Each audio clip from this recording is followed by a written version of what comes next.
கர்த்தருடைய பரிசுத்த நாமத்திற்கு ஸ்தோத்திரம். இன்னைக்கு நம்ம ஏசாயா 13வது அதிகாரம் 13வது வசனத்தை தியானிக்க இருக்கிறோம். ஏசாயா 13 ஜெபத்தோடு இந்த செய்திக்குள்ளே கலந்து சொல்லும். என் இயேசு ராஜா சாரோனின் ரோஜா உம் கிருபை தந்தாலே போதும். அலைமோதும் வாழ்வில் அலையாமல் செல்ல உம் கிருபை முன் செல்ல அருளும்.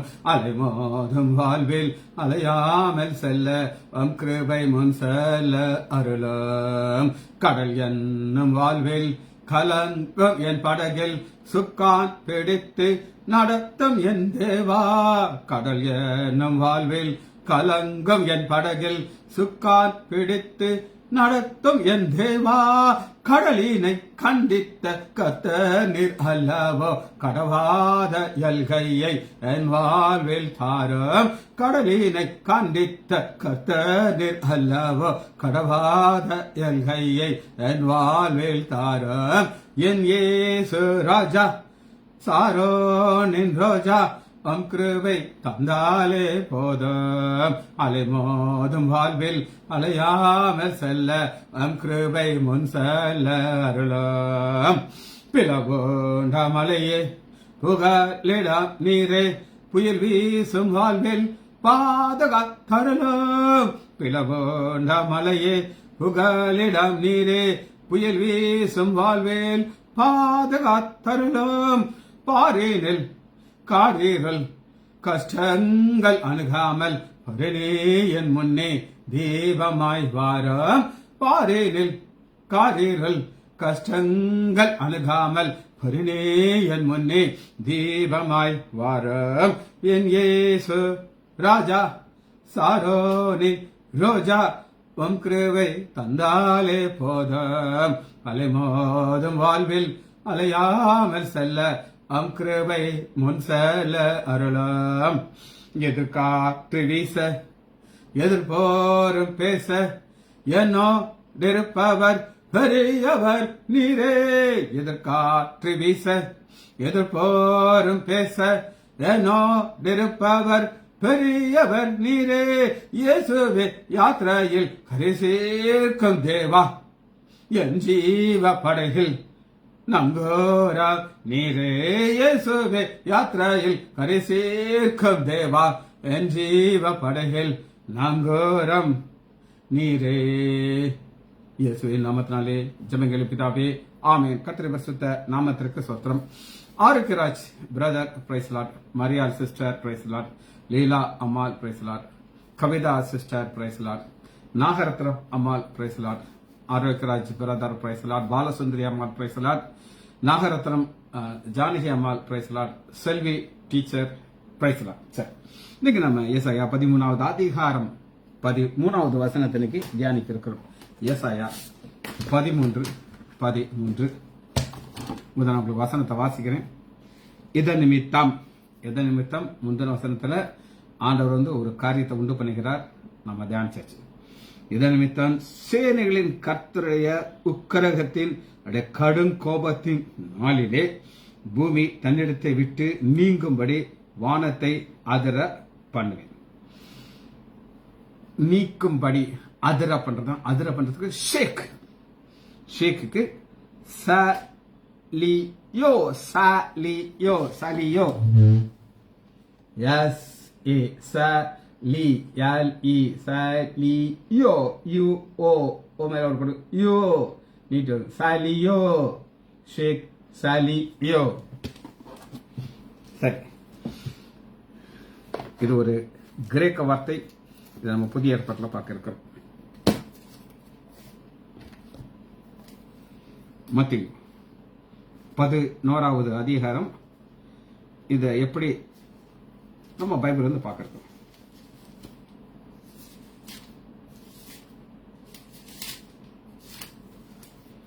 மத்தேயு 11வது அதிகாரம் 7வது வசனம்.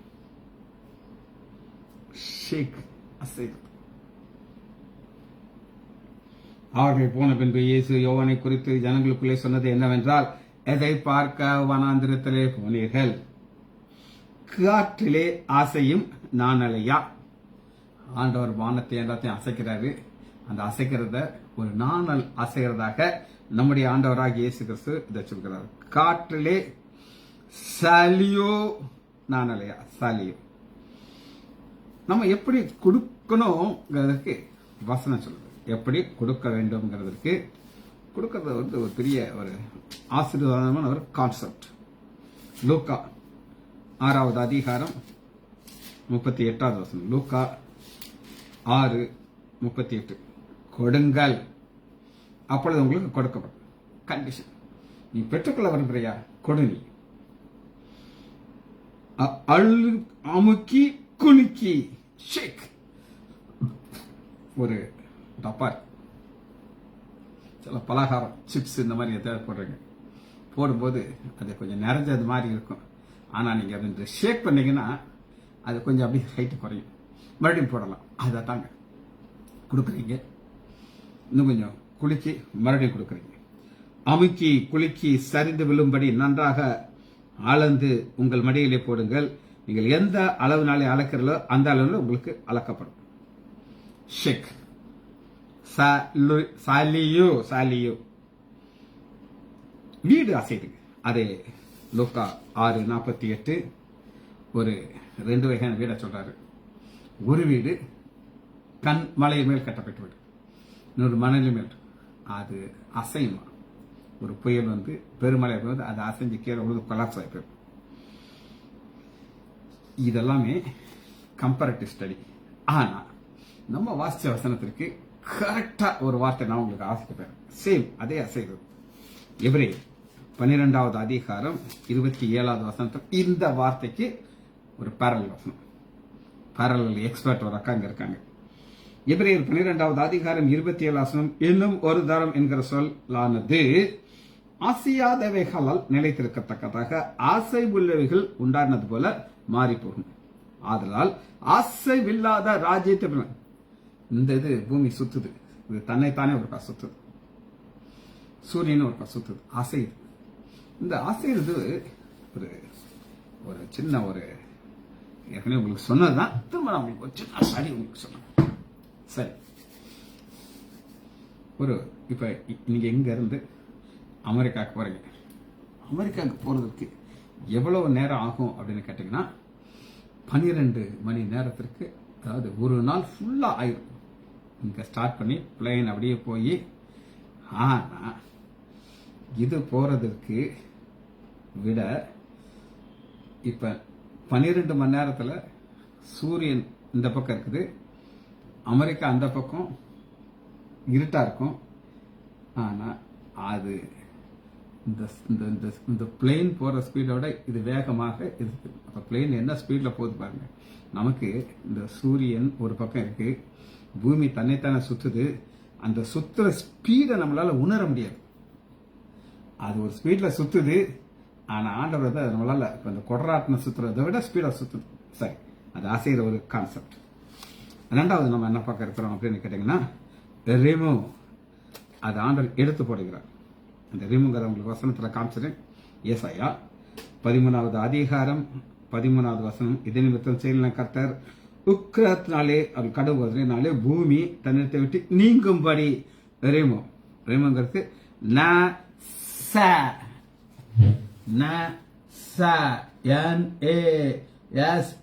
ஏ மேல ஒரு கோடு போட்டிருக்கிற 2 ஏ மேல நாசா ரிமூவ். நாசாங்கிறது ரிமூவ்ங்கிறது ஒரு இடத்தை விட்டு இன்னொரு இடத்துக்கு போறதா ரிமூவ். அந்த கான்செப்ட்ல தான் நம்ம பார்க்க போறோம். ஆதியாகமம் 7வது அதிகாரம் 17வது வசனம். ஜலமானது 40 நாள் பூமியின் மேல் உண்டான பொழுது ஜலம் பெருகி அது அசைது. ரிமூவ், ஒரு இடத்தை விட்டுட்டு இன்னொரு இடத்துக்கு போகுது. பேழையை கிளம்ப பண்ணிடுது. அது பூமியின் மேல் மிதந்தது. பூமியிலிருந்து அது ரிமூவ் ஆகி மிதக்க ஆரம்பிச்சிருச்சு. இங்க ஒரு நாசாங்கிற வார்த்தை நான் ஃபர்ஸ்ட் டைம் வருகிறது. இன்னொரு வார்த்தையும் இதுக்கு ஈக்குவலாக ஒரு வார்த்தையை நம்ம பார்க்க போறோம். 2 சாமுவேல் 5வது அதிகாரம் 21வது வசனத்துல ரிமூவ்னா என்ன அர்த்தம்னா அவங்க போட்டுட்டு ஓடுறாங்க. 2 சாமுவேல் 5வது அதிகாரம் 20 அங்கே பெலிஸ்தியர் தங்கள் விக்கிரங்களை விட்டு ஓடி போனார்கள். அவங்க இருந்தது இப்ப இல்ல, ஓடி போயிட்டாங்க. அது போயிடுச்சு நம்மளை விட்டு. ரூத் 1வது அதிகாரம் 5வது வசனம் பக்கம் 3, 4. ரூத் 1:5 ஆசீர்வாதம்லாம் விட்டுட்டு போயிடுச்சு. பெண்கள் இருக்காங்க, கணவன்மார்கள் இறந்து விட்டார்கள். பின்பு மற்றோன் கிளியோன் என்பவர்கள் ரிமூவ், அந்த குடும்பத்தோடு ஆண்டு தூக்கிட்டார். இறந்து போன அந்த ஸ்திரீகள் குமாரர்களை இருவர்களையும் புருஷர்களை விட்டு இழந்து தனித்தவன் ரிமூவ் ஆண்டவர் எடுத்தார். சரி, இது 2வது. 3வது ஆங்கர், கர்த்தருடைய கோபம். ஆங்கர்ங்கிறதுக்கு கடும் கோபம்ங்கிற ஒரு வார்த்தை இருக்கு. ஹர்ஷ், ஹராஷ். ஆங்கர் HARAH, ஹராஷ். ஏ மேல ஒரு கோடு போட்டிருக்கேன். ஹராஷ், ஹராஷ். இது யோனா 4வது அதிகாரம் 1 வசனத்துல யோனா எப்படி இருக்காராம்? கடும் கோபம். நம்ம பார்க்கறது ஆண்டோடைய கோபம். ஒரு மனுஷனுடைய கோபத்தை பார்க்கறான், அவன் கடும் கோபமாக இருக்கிறான். அந்த கடும் கோபம் மனிதன் இருந்து எப்படி வந்துச்சு அப்படின்னு கேட்டீங்கன்னா, ஆதியாகமம் 27வது அதிகாரம் அப்பாவை யாக்கோபு ஏமாத்திட்டான். 27:44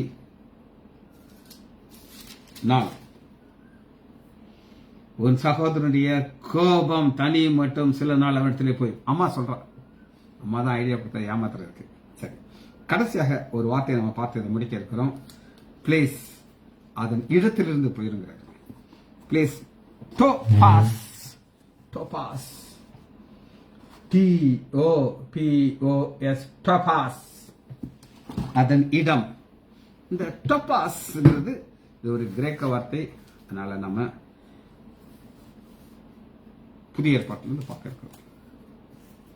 லூக்கா 2வது அதிகாரம் 7வது வசனம்.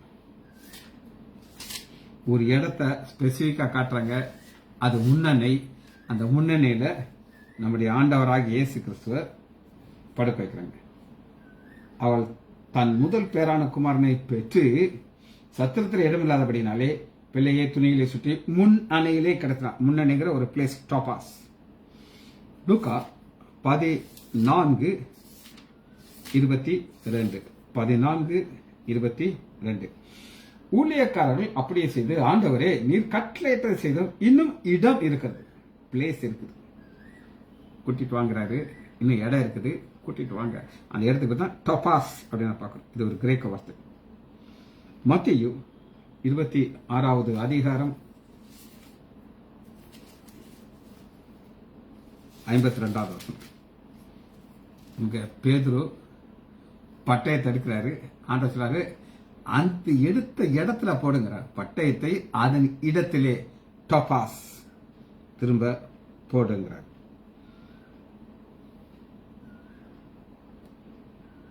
லூக்கா 4வது அதிகாரம் 17வது வசனம். ஆண்டவராக இயேசு கிறிஸ்து ஜெபாரிக்கு வருகிறாரு. அவருக்கு ஒரு ஏசாயா புத்தகத்தை கொடுக்குறாங்க. அதை வாசிக்கிறாரு. இங்கிலீஷ் இன்னும் அழகா இருக்குது. எ பிளேஸ் இன் த புக். ஏசாயால எவ்வளோ இருக்குது, அந்த இடத்துல இருக்கிற அந்த டோபாஸ், அந்த இடத்தை எடுத்து அவர் வாசிக்கிறார். இன்னும் 3 வசனங்கள் இருக்குது. எல்லாமே வெளிப்படுத்துதல் இருக்குது. வெளிப்படுத்துதல் 2வது அதிகாரம் 5வது வசனம். ஆகையால் நீ இன்ன நிலைமையிலிருந்து விழுந்து போனது. ஒரு ஆவிக்குரிய வாழ்க்கையில் நல்லா ஃபயரா இருந்து கீழே இன்ன இடத்தில், இன்ன டோபாஸ். 6வது அதிகாரம் 14வது வசனம். வெளிப்படுத்தல் 6:14 வானம் சுருட்டப்பட்ட புஸ்தகம் போல யாவும் தங்கள் இடத்தை விட்டு அகன்றப்படும். இடம் டோபாஸ். இது லாங்குவேஜை பார்த்தாச்சு. நம்ம வார்த்தைக்குள்ள போய்கிறோம்.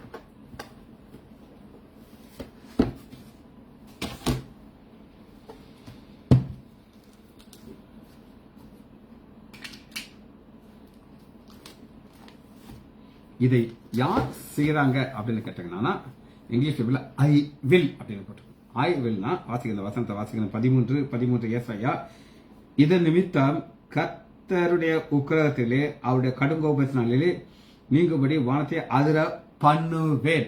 ஐ வில், நான் இதை செய்வேங்க. இது எதற்காக செய்கிறார் அப்படின்னு நீங்க கேட்டீங்கன்னா 16வது வசனத்தை உங்களுக்கு வாசிக்கிறேன். அவர்களுடைய குழந்தைகள் அவர்களுக்கு கண்களுக்கு முன்பாக மோதியடிக்கப்படும், அவருடைய வீடுகள் கொள்ளையடிக்கப்படும், அவருடைய மனைவிகள் அவமானம்.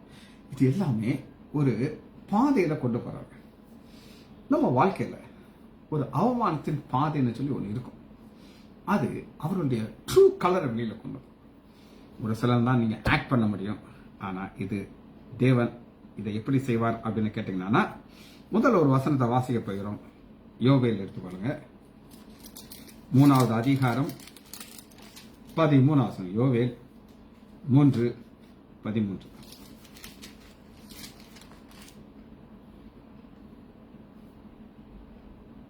பக்கம் 1062. I will. யோவேல் 3வது அதிகாரம் 13வது வசனம். பயிர் முதிர்ந்தது, அறிவாளை நீட்டி வந்து இறங்குங்கள், ஆலை நிரம்பி இருக்கிறது, அவர்களுடைய பாதகம் பெரிது. இதாங்க பாதகம் பெரிது. நம்முடைய ஆண்டவர் ஒரு பரிசுத்தமான தேவன். அவருடைய எதிர்பார்ப்பு என்ன அப்படின்னு கேட்டீங்கன்னா நீங்க அவரை மாத்திரம் தொழுகிறோம். ஆனா விக்கிரகங்கள் உள்ள வரும்போது அது ஒரு பாதகமாக மாறிடுது. தேவ கோபம் அவர்கள் மேல் வருகிறது. அதனால 16வது வசனத்துல பாருங்க, கர்த்தர் சீயோனிலிருந்து கர்ஜித்து எருசலேமிலிருந்து சத்தம் இடுவார். காரணம் ஒரு ப்ராசஸ். இந்த ப்ராசஸ்ல இந்த பாவிகள் எல்லாம் நீக்கப்படணும். அப்ப ஆண்டோடைய ஆக்ஷன் ஐ வில் இதைத்தான் அவர் செய்ய போகிறார். வானமும் பூமியும் அதிரும், ஆனாலும் கர்த்தர் தன் ஜனத்திற்கு அடைக்கலம், இஸ்ரேல் புத்திரருக்கு அரணான கோட்டையும் இருப்பார். ஒரு சின்ன ஒரு சம்பவத்தை சொல்றேன்.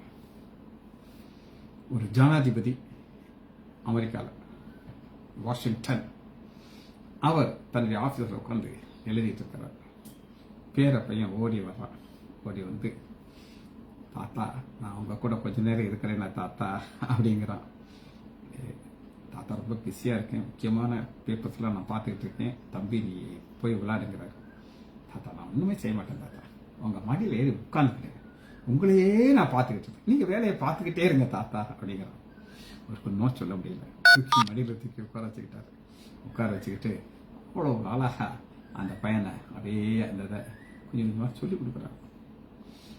புத்தகத்தில் வாசிச்சு ஆண்டவர் வந்து கோபம் ஒரு பக்கத்தில் இருக்கும், தாம் பிள்ளைகள் மேல எப்படி இருப்பார் அப்படின்னு கேட்டீங்கன்னா அரணான கோட்டையமாய் இருப்பார். சரி, இது முதல் குறிப்பு. ரெண்டாவது நம்ம பார்க்க போறோம் ஆகாய் 1091. ஆகாய் 2வது அதிகாரம் 21வது வசனம். களஞ்சியத்தில் இன்னும் விதை தானியம் உண்டோ? திராட்சை செடியும் அத்திமரமும் மாலியம் ஒளி கொடுக்கவில்லை. நான் இன்று முதல் உங்களை ஆசீர்வதிப்பேன் என்று சொல்லுவேன். இன்று முதல் நான் உங்களை ஆசீர்வதிப்பேன். இந்த ஆசீர்வாதம் அப்படின்னா நீங்க என்ன அப்படின்னு நீங்க கேட்டீங்கன்னா கர்த்தருடைய கிருபை. ஒரு அழகான ஒரு பாடல் பண்ணேன். என் இயேசு ராஜா சாரோனின் ரோஜா, உம் கிருபை தந்தாலே போதும், அலை மோதும் வாழ்வில் அலையாமல் செல்ல உம் கிருபை முன் செல்ல அருளும். கடல் என்னும் வாழ்வில் கலங்கும் என் படகில் சுக்கான் பிடித்து நடத்தும் என் தேவா, கடலினை கண்டித்த கர்த்தர் நீர் அல்லவோ, கடவாத எல்கையை என் வாழ்வில் தாரும். இதுதாங்க ஆசீர்வாதம். பிரச்சனைகள் உண்டு, வேதனைகள் உண்டு, ஆனாலும் ஆண்டு நமக்கு கொண்டு வர பாதையை தான் நம்ம பார்க்கணும். 2:21 வசனத்தை வாசிக்கிறேன். ஆகாய் 2:21 பக்கம் 1091. நீ யூதாவின் செருபாபேல் சொல்லதென்ற நான் வானத்தையும் பூமியும் அசைய பண்ணி ராஜ்யத்தின் சிங்காசனத்தை கவிழ்த்தி. ஒரு ராஜ்யத்தை ஆண்டவர் கழுத்ததுக்கு ஒரு அசைவு கொடுக்கிறார். சரி, 2வது வருகையோடு ஒரு வார்த்தையை நம்ம பார்க்கணும். Second coming. மத்தேயு 24வது அதிகாரம் 30வது வசனம். 24:30. அப்பொழுது முந்தின வசனத்தை வாசிக்கிறேன், அப்புறம் இந்த வாசிக்கிறேன். அந்நாளிலே 29, அந்நாளிலே உபத்திரவம் முடிந்தவுடனே சூரியன் அந்தகாரப்படும், சந்திரன் ஒளிபடாதிருக்கும், நட்சத்திரங்கள் வானத்திலிருந்து விழும், வானத்தின் சத்துவங்கள் அசைக்கப்படும். அப்பொழுது மனுஷகுமாரன் வருவார். நம்முடைய ஆண்டவராகிய இயேசு கிறிஸ்து வரும்போது இதுக்குள்ள உபத்திரவ காலம், மகா உபத்திரவ காலாக நம்ம பார்க்கிறோம். இந்த மறுபடியும் அசைக்கப்படும் என்றதுக்கு நம்ம வாசித்த வசனத்தை திரும்ப வாசிக்க போகிறோம். எபிரேயர் 12வது அதிகாரம் 26வது வசனம். 26. அவருடைய சத்தம் அப்பொழுது பூமியை அசைய பண்ணி, இன்னும் ஒரு நாள் நான் பூமியை மாத்திரமல்ல வானத்தையும், பூமியை மாத்திரமல்ல, இது என்னன்னு நான் உங்களுக்கு சொல்றேன். நோவாவின் ஜலப்பிரய காலத்துக்கு முன்னாடி இருந்தது பூமி ஆக்சஸ் ஸ்ட்ரைட்டா தான் ஆண்ட வச்சிருந்தார். நீங்க இப்போ ஒரு பூமி உருண்டையை பார்த்தீங்கன்னா அது ஒரு ஆங்கிள் இருக்கும், அது டில்ட் ஆகிருக்கும். பார்த்துருக்கீங்களா? ஏன் அது செய்யும்போது தப்பா பண்ணாங்களா? இன்னொன்று அது இன்னைக்கு பொசிஷன் அப்படிதான் இருக்கு. காரணம் அசைறதுக்கு முன்னாடி அது ஸ்ட்ரைட்டா இருந்துச்சு. ஒரு தடவை நான் அசைய பண்ணினேங்கிறாரு, நான் மறுபடியும் அசைய பண்ணுறாரு. அது 2வது வருகை குறித்த ஒரு வசனம். சரி, 2வதாக இதில் ஒரு வசனத்தை வாசிச்சுட்டு அதை நம்ம ஆழத்தை போக இருக்கிறோம். 13 நாளிலே பூமியை தள்ளி விட்டு, 13 கடும் கோபத்தினாலே பூமியை தன்னிடத்தை விட்டு நீங்கும்படி, தன்னிடத்திலே. இப்ப பூமி எங்க இருக்குது அப்படின்னு கேட்டீங்கன்னா, இது எரேமியா, இது அழகாக ஒரு தரிசனமாக ஆண்டவர் காட்டுறார். எரேமியாக்கு பார்ப்போமா? எரேமியா 4வது அதிகாரம் 23வது வசனத்துல பூமியை பார்த்தேன். அந்த பூமி அசையும் போது அது எப்படி இருக்கும்னா, எரேமியாக்கு தரிசனத்தை காட்டுறாங்க. அது ஒழுங்கின்மையும் வெறுமையுமாய் இருந்தது. வானத்தை பார்த்தேன், ஒளி இல்லாதிருந்தது. பர்வதத்தை பார்த்தேன், அவைகளை அதிர்ந்து எல்லா கொண்டும். இதுதான் ஒரு காலம். இது பூமியை ஆண்டவர் அசைக்கிறார். அசைச்சிட்டு அதற்கப்புறம் அவர் என்ன செய்ய போறாருங்கிறது அவங்களுக்கு காட்ட போறாங்க. ஒரு காரியத்தை பண்ணிட்டு நெக்ஸ்ட் என்ன செய்ய போகிறார் அப்படின்னு நீங்க கேட்டீங்கன்னா, 2 பேதுரு 3வது அதிகாரம் 10வது வசனம். கர்த்தருடைய கோபத்தின் நாள் நம்ம பார்த்தோம். அதே வார்த்தை இருக்கு. கர்த்தருடைய நாள் இரவிலே திருடன் வருகிறதும், அப்பொழுது வானங்கள் மடமென்று அகன்று போகும், பூமி வெந்து உருகி போகும், எல்லாம் கிரியும். இனி அடுத்து செய்யப்படுறது புதிய வானம் புதிய பூமி உண்டாக்கப்படும். அந்த புதிய வானம் புதிய பூமி யாருக்கு கொடுக்க போகிறார் அப்படின்னு அவருடைய பிள்ளைகள். இந்த பூமியை அழிச்சிருவாரு, கம்ப்ளீட்டா எம்டி ஆயிரும். அடுத்து தேவ கோபம்ங்கிறத மட்டும் நம்ம பார்த்ததை முடிக்கிறோம். தேவ கோபம், மனிதர்களுக்கு கோபம் வருமா? யாஸ் வரும். வந்தா மனைவியை கொண்டு போட்டாங்க. இதெல்லாம் நம்மளால டைஜஸ்ட் பண்ண முடியாத காரியம். ஆனா தேவ கோபம் அப்படி கிடையாது. சங்கீதம் 110வது அதிகாரம் 5வது வசனம். நம்முடைய ஆண்டவராகிய இயேசு கிறிஸ்து ஒரு உபத்திர காலம், மகா உபத்திர காலத்துல, ஒரு அர்மோதம் யுத்தத்துல அவருடைய ஆக்ஷன் எப்படி இருக்கும் அப்படின்னு கேட்டீங்கன்னா, உம்முடைய வலது வருஷத்திலே ஆண்டவர், நம்முடைய ஆண்டவராகிய இயேசு கிறிஸ்து தமது கோபத்தினாலே ராஜாக்களை வெட்டுவார். அவர் ஜாதிகளுக்குள் நியாயம் தீர்ப்பார். எல்லா இடங்களிலும் பிரேதங்கள் நிரப்பப்படும். விஸ்தமான தெய்வங்கள் தேசத்தின் மேல் நொறுங்கி போவார். எல்லா பவரும் ஓடிப்போம். 100 வசனத்தை வாசி நம்ம அதை முடிக்க இருக்கிறோம். ஏசாயா 63:7 தேவ கோபம். 63வது அதிகாரம் 7வது வசனத்துல, நான் என் கோபத்திலே ஜனங்களை மிதித்து என் உக்கிரத்திலே அவர்களை வெறியாக்கி அவர்கள் சாரங்களை தரையில இறக்கப்படுவேன். இது நம்முடைய ஆண்டவராகிய இயேசு கிறிஸ்து ஆர்மகாதம் யுத்தத்தை பற்றி பார்க்கலாம். ஜெபிச்சு முடிப்போமா? மகா இரக்கமும் கருவேமல்ல பிதாவே, நம்ம துதிக்கிறோம் ஐயா. நீர் ஒரு காலத்திலே இந்த பூமியை அசைத்தீர் ஐயா, திரும்பவும் அசைப்பேன் என்று சொல்கிறது. அந்த வல்லமை எனக்கு உண்டு. எங்களை இருதயத்தை அசைய பண்ணி உமண்டே எங்களை சேர்த்தீர் ஐயா. கிருபையின் கரம் எங்களோட கூட இருக்கிறதுக்காக நன்றி. பிள்ளைகள் ஒவ்வொருவரையும் என் ஆண்டவராகிய இயேசு கிறிஸ்துவின் நாமத்தினாலே ஆசீர்வதிக்கிறேன். இயேசுவின் நாமத்தினால் ஜெபங்களுக்கு பிதாவே. ஆமேன், ஆமேன், ஆமேன்.